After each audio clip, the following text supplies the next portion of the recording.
Bismillahirrahmanirrahim. Assalamualaikum warahmatullahi wabarakatuh. Selamat pagi, salam sehat untuk kita semua.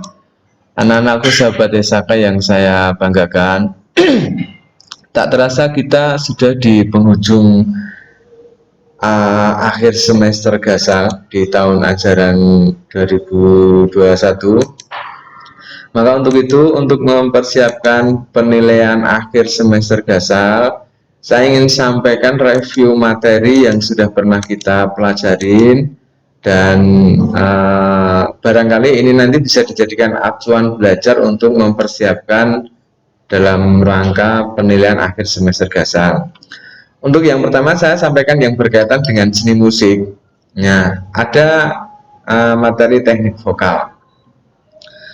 Sebenarnya kita sudah bicarakan banyak hal kemarin ya. Nanti kita tidak usah terlalu detail. Nanti anak-anak bisa lihat di modul kalian dipelajarin ulang. Nah, untuk yang pertama yang berkaitan dengan teknik vokal itu anak-anak harus memahami yang dimaksud dengan ambitus suara manusia. Setidaknya yang menjadi fokus itu ada dua macam ya. Yang pertama suara wanita dewasa dan yang kedua adalah suara pria dewasa.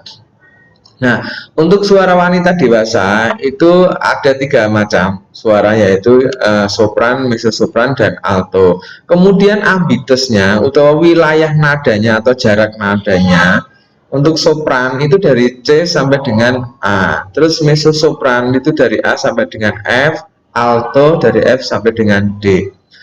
Sebenarnya cara mudah untuk menghafal, ini trik aja ya. Suara wanita dewasa itu ada tiga. Yang pertama sopran, mezzo-sopran, alto. Coba diurutkan seperti itu. Terus kemudian wilayah nadanya atau ambitusnya itu mulai dari C sampai dengan A. Nah, nada akhirnya yang sopran itu kemudian jadi nada awalnya yang untuk mezzo-sopran dari A sampai F. Terus kemudian nada akhirnya yang di mezzo-sopran itu kemudian menjadi nada awalnya untuk alto, F sama D. Nah, ini cara gampang untuk menghafalnya. Terus kemudian suara pria dewasa. Suara pria dewasa itu ada tenor, bariton, dan bass. Nah, tenor itu ambitus wilayah nadanya dari nada C sampai dengan A. Terus kemudian bariton dari nada A sampai dengan F, bass dari nada F sampai dengan D. Ini sama cara menghafalnya. C sampai dengan A itu untuk tenor. Terus kemudian baritonnya, nada akhirnya tenor itu dijadikan nada awal untuk bariton dari A sampai F. Terus bass, nah nada akhirnya F itu dijadikan nada awal untuk bass. Nah, ini sekilas yang berkaitan dengan ambitus suara manusia. Sebenarnya masih ada satu lagi ya, suara anak, tapi kali ini fokuskan aja pada suara wanita dewasa dan suara pria dewasa. Terus ada beberapa macam teknik pernapasan. Nah, kita kemarin sudah pelajarin ya. Ada tiga macam setidaknya yang berkaitan dengan teknik pernafasan itu. Yang pertama pernafasan perut. Melakukan pernafasan dengan cara menarik nafas langsung ke rongga perut dan dada untuk mengisi paru-paru. Tetapi ini tidak disarankan dalam bernyanyi ya. Terus kemudian yang kedua pernafasan dada. Melakukan pernafasan dengan membusungkan dada ketika menarik nafas. Ini juga sama, tidak direkomendasikan untuk dalam hal berlatih vokal. Baru kemudian yang terakhir, pernafasan diafragma inilah yang direkomendasikan untuk bernyanyi. Apa itu pernafasan diafragma? Sering juga disebut dengan pernafasan rongga perut atau pernafasan dengan mengembangkan rongga perut atau diafragma. Nah, ini sekilas saja yang berkaitan dengan review materi. Nanti selebihnya anak-anak semuanya bisa pelajari materi-materi yang ada di modul ataupun buku paket yang kita pinjam dari perpustakaan. Terus lagi kemudian ada intonasi dan artikulasi. Nah, intonasi itu apa sih? Intonasi itu adalah teknik vokal yang berhubungan dengan tinggi rendahnya nada atau pitch, atau dengan kata lain ketepatan nada. Dalam belajar bernyanyi tentu semuanya itu ada nada-nadanya, ada do re mi fa sol la si-nya atau yang kita sebut dengan solmisasi. Nah, misalkan do ke re, otomatis re itu lebih tinggi daripada ro, begitu juga nanti seterusnya. Nah, yang demikian itu dalam teknik bernyanyi menjadi penting yang harus kemudian dikuasai. Terus yang kedua artikulasi. Artikulasi itu adalah pengucapan kata dengan jelas atau teknik memproduksi suara yang baik dalam pengucapan suara yang jelas, nyaring, dan merdu sehingga terdengar indah. Ini kejelasan dalam mengucapkan kata. Kalau konsonan hidup A, I, U, E, O. Nah, jadi harus jelas. Misalnya mengucapkan di akhir kata itu ada huruf A, ya harus membuka mulut. Begitu juga dengan huruf hidup yang lainnya. Terus cepat aja. Berikutnya ada pembawaan dalam bernyanyi. Ini pembawaan dalam bernyanyi anak-anak saya yakin paham ya. Menyesuaikan dari karakter lagu yang dinyanyikan. Nah, bawaan adalah kemampuan penyanyi untuk dapat menyesuaikan dengan isi dan jiwa lagu sesuai dengan keinginan komposernya. Jadi di setiap lagu apapun itu tentu ada karakternya. Apakah itu sedih, apakah itu senang, apakah itu gembira atau yang lainnya, itu pasti ada. Nah, harus disesuaikan ekspresi pembawaannya. Nah, membawakan lagu yang sifatnya sedih, ya bagaimana caranya ungkapan jiwa kita bisa mengarah ke sana. Seperti itulah kurang lebihnya berkaitan dalam pembawaan dalam bernyanyi. Nah, terus secara teknis bagaimana? Nah, tentu ini misalnya kita menyanyi dengan berdiri. Nah, sikap berdiri itu yang baik seperti apa? Kalau kemudian kita bernyanyinya dengan duduk, sikap duduk yang baik itu seperti apa? Nah, semuanya sudah kita bicarakan ya. Nanti anak-anak tinggal mempelajari yang materi yang dulu, nanti dibuka lagi, semuanya sudah disampaikan. Terus ada lagi yang berkaitan dengan tempo lagu. Nah, ini kita coba lihat ya. Tempo itu adalah tanda untuk mengetahui cepat lambatnya lagu dinyanyikan. Saya pikir anak-anak ini semuanya sudah paham ya. Nah, tempo itu ada 3. Tempo lambat contoh largo misalkan. Tempo sedang contoh andante. Terus tempo cepat contoh allegro. Nah, ini ada daftar ini. Nah, ini anak-anak bisa boleh dihafalkan. Nanti kalau misalkan largo itu termasuk apakah lambat, apakah cepat, apakah sedang. Nah, nanti anak-anak bisa lihat yang ada di tabel ini. Lanjut. Terus masih ada lagi unisono. Nah, unisono itu intinya menyanyi oleh banyak orang yang dilakukan secara bersama-sama dalam lagu satu suara. Saya ulang, menyanyi oleh banyak orang yang dilakukan secara bersama-sama dalam lagu satu suara. Kadang-kadang satu lagu itu bisa diaransemen dinyanyikan dengan suara 1, suara 2, suara 3. Tetapi kalau untuk unisono itu tidak boleh seperti itu. Berapa banyak pun anak yang menyanyi tetapi nada atau jenis lagu atau jenis melodi yang dinyanyikan adalah sama, hanya 1. Nah, seperti itu. Tidak diperkenankan menggunakan suara 1, menggunakan suara 2, menggunakan suara 3. Begitu. Nah, terus kemudian yang berkaitan dengan unisono ini anak-anak perlu pahami yang berkaitan dengan lagu daerah. Nah, misalnya anak-anak harus paham di Nusantara ini sangat banyak sekali keanekaragaman budaya. Nah, makanya anak-anak harus paham lah. Di Jawa Tengah ini kira-kira ada lagu daerah apa saja. Di Kalimantan ada lagu daerah apa saja. Di Maluku di mana itu ada lagu daerah apa saja. Ini ada beberapa repertoar lagu yang barangkali nanti bisa membantu anak-anak untuk mengetahuinya. Terus berikutnya musik ensemble. Musik ensemble itu ada 3 hal penting yang harus anak-anak pahami. Ini juga mereview ya sekilas saja, nanti silakan anak-anak bisa dibaca berulang kali supaya nanti semuanya bisa paham. Alat musik melodis, alat musik yang berfungsi untuk membawakan atau memainkan rangkaian susunan nada-nada yang merupakan melodi lagu. Nah, kira-kira contohnya apa? Saya yakin anak-anak paham. Saya kasih 1 misalnya, alat musik melodis itu contohnya suling recorder. Nah, seperti itu. Suling recorder itu kan hanya memainkan nada-nada melodi pokoknya saja. Terus kemudian yang kedua, alat musik ritmis. Alat musik ritmis itu adalah alat musik yang berfungsi untuk mengatur irama. Nah, ini berbeda dengan melodis. Kira-kira contohnya apa? Alat musik ritmis, alat musik yang berfungsi untuk mengatur irama. Itu contohnya misalnya kayak kendang, kayak drum. Nah, yang demikian itu termasuk dalam alat musik ritmis. Ini kemarin kita udah bicarakan panjang lebar di kelas ya. Nanti anak-anak tinggal mengulang lagi. Terus yang ketiga adalah alat musik harmonis. Alat musik yang berfungsi sebagai pengiring dapat mengeluarkan paduan nada. Nah, ini contoh aja, cepat aja ya. Contoh gitar. Gitar itu termasuk alat musik harmonis. Karena seringnya gitar itu memainkan akor dari melodi pokok. Nah, misalnya melodi pokoknya menyanyikan lagu melodi pokok, terus kemudian gitarnya itu mengiringi dari melodi pokok tersebut. Nah, ini 3 hal penting yang ada dalam musik ensemble ya. Alat musik melodis, alat musik ritmis, alat musik harmonis, ini harus anak-anak pahamin benar, karena ini penting. Nah, itu demikian yang berkaitan dengan seni musik. Nah, itu ancer-ancer untuk mempersiapkan materi penilaian akhir semester dasar. Nah, nanti secara lebih detailnya silakan anak-anak bisa pelajarin modulnya, latihan-latihan soal yang sudah anak-anak kerjakan nanti dibaca lagi berulang kali, termasuk referensi dari buku perpus, atau mungkin anak-anak juga bisa browsing materi yang ada di internet, tentunya yang berkaitan dengan materi yang sudah saya sampaikan ini. Anak-anakku, kita lanjut ke materi seni rupa ya.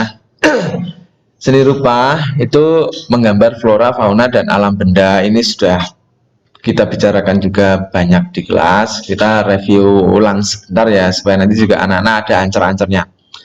Pengertian menggambar.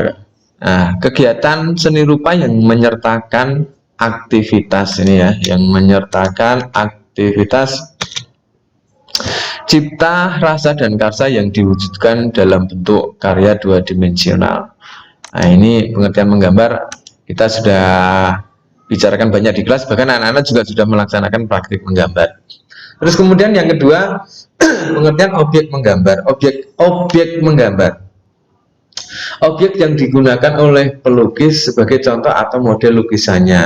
Nah, itu namanya objek menggambar. Nah, seperti kemarin sesuai dengan temanya menggambar flora, fauna, dan alam benda, anak-anak memilih flora atau memilih fauna. Tentunya cipta rasa karsa yang ada di pikiran anak-anak itu kemudian diarahkan ke sesuai yang objek yang dipilih oleh anak-anak. Kira-kira seperti itu.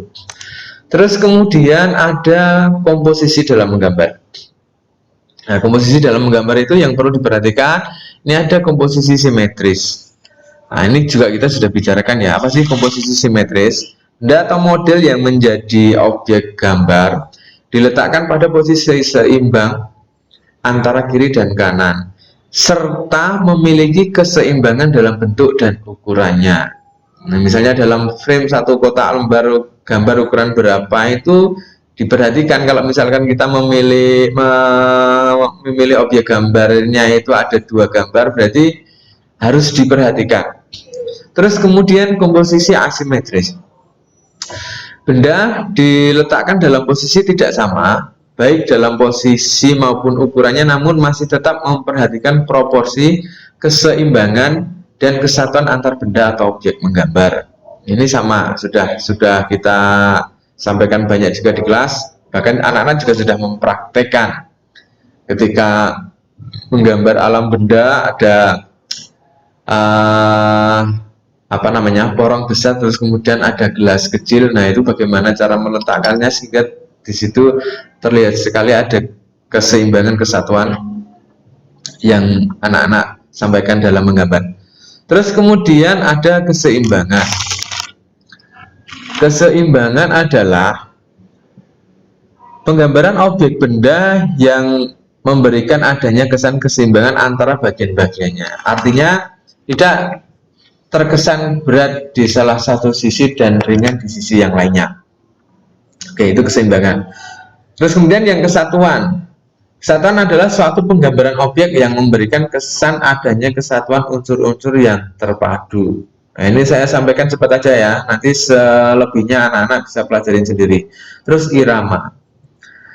Suatu penggambaran objek yang memberikan kesan pergerakan dengan alur yang teratur. Ini juga sudah kita saya dulu pernah mencontohkan kalau misalnya kita menggambar pemandangan pegunungan. Nah, itu ada jalannya, ada beberapa petak sawah, ada pohon, terus kemudian ada gunung. Nah, seperti itu ada irama yang jelas yang disampaikan. Terus yang terakhir berkaitan dengan keselarasan.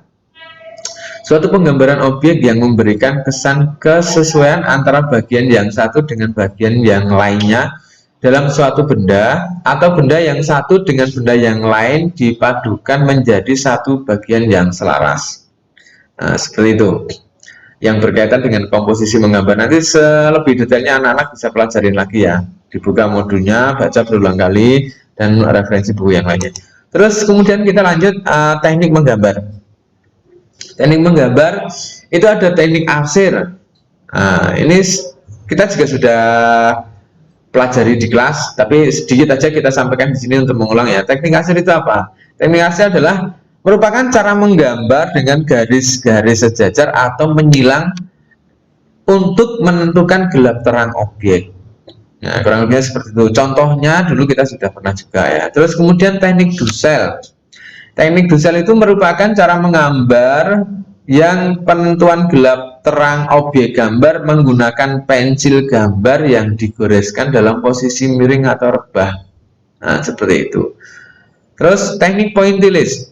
Teknik pointillis merupakan cara menggambar yang dalam menentukan gelap terang objek gambar menggunakan pensil atau pena gambar dengan dititik-titikkan. Nah, ini perbedaan Dussel antara pointillis ya, nanti anak-anak tahu.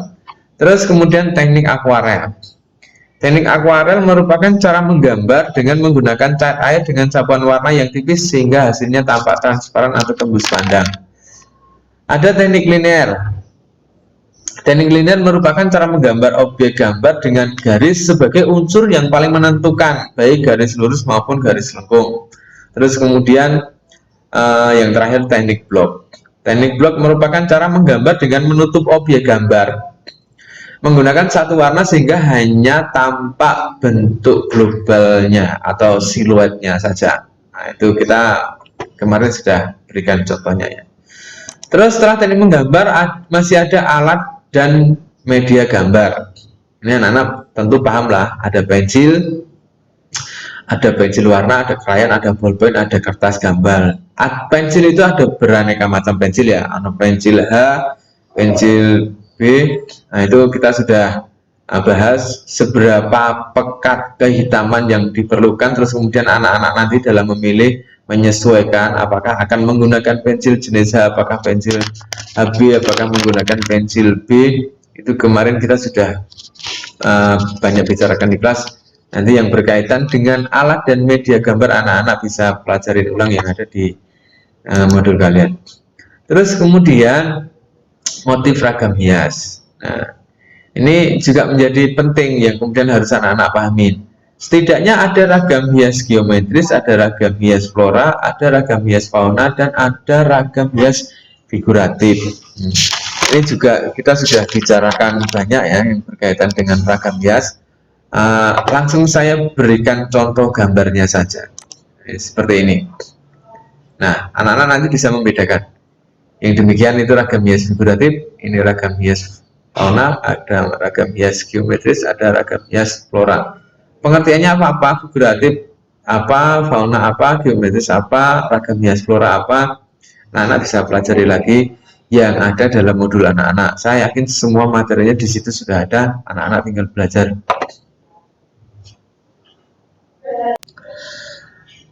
Anak-anak kita lanjut ke seni tari ya.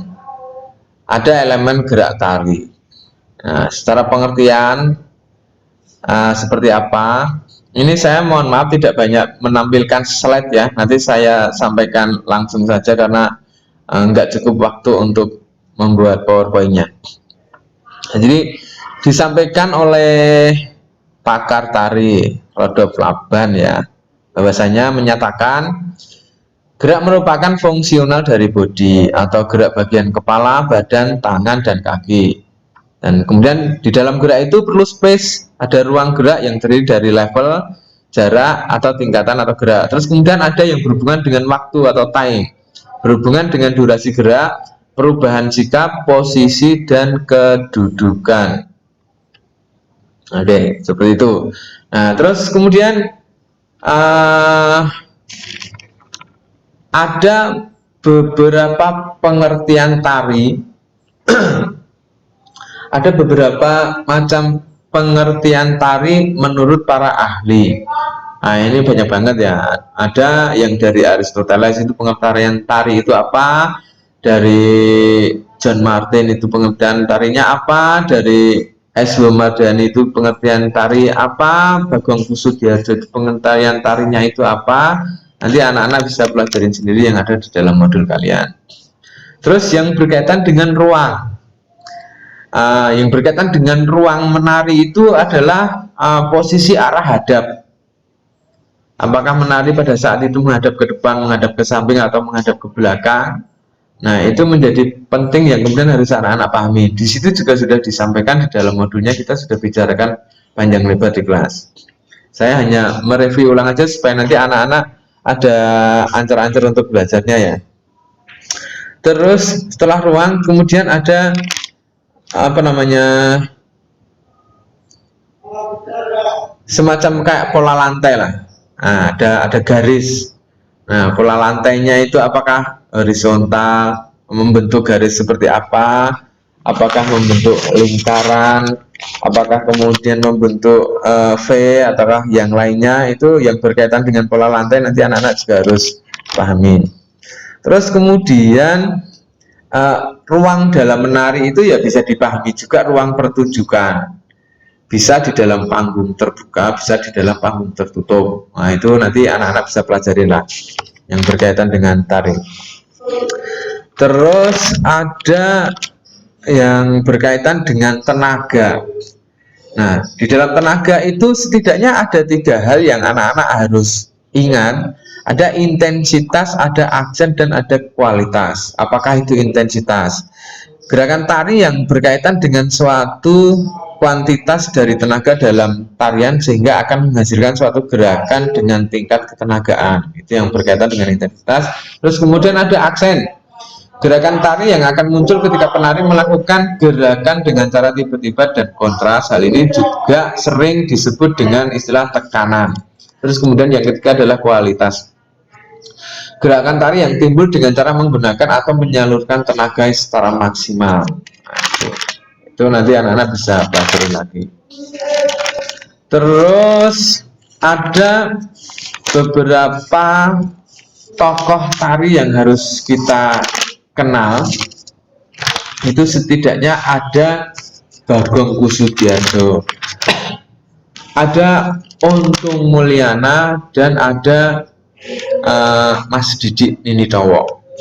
Oke, nah jadi tokoh-tokoh hebat tari itu ada siapa saja. Nanti selain dari yang saya sebutkan, nanti anak-anak bisa pelajarin materi yang ada di modulnya. Anak-anakku, kiranya sekian yang bisa saya sampaikan berkaitan dengan review ulang materi yang pernah kita pelajarin. Silakan dari yang saya sampaikan ini anak-anak pelajarin lebih detailnya. Terus kemudian tak lupa jaga kesehatan, berdoa supaya kita diberikan kemudahan besok dalam mengerjakan soal-soal penilaian akhir semester Gasal, dan tentunya bisa mendapatkan nilai yang baik.